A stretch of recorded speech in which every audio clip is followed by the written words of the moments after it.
নমস্কার, Assam prime network থেকে আমি ইন্দ্রাণী আপনাদের স্বাগত জানাচ্ছি। ১৩ দিন ধরে নিখোঁজ শিলচর আশ্রম রোড এক ব্যক্তি, উৎকণ্ঠায় পরিবার। শিলচর শহরতলি আশ্রম রোড থেকে নিখোঁজ নিখিল দাস নামের এক ব্যক্তি।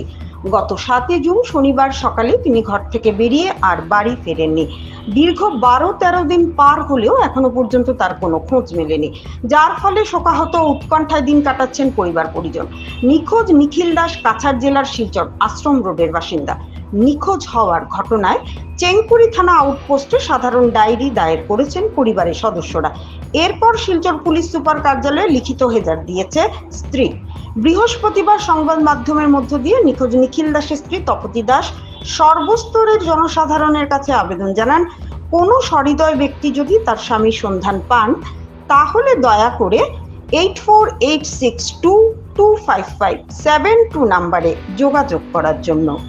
নমস্কার, আমার স্বামীরে ৭ তারিখ ঘর থেকে বাইরে হয়েছি 11টার সময়। আজকে ১৩ দিন হয়ে গেছে, কোনো খোঁজ খবর নাই, পাইলাম না। থানাতে এন্ট্রি দিছি, থানা তো কোনো খবর পাইছি না। তারপরে যে সব আত্মীয় স্বজনের বাসাত গিয়া খবর করছি, পাইছি না।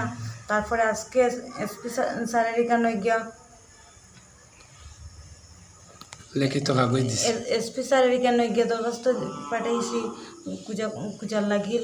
আমার ছোটো ছোটো 2টা বাচ্চা আছে, একটা 9 বছরের, একটা 12 বছরের।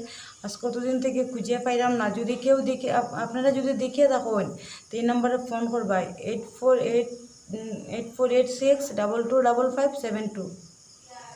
নাম কি? নাম আমার হাজব্যান্ডের নাম নিখিল দাস, আমার নাম তপতি দাস।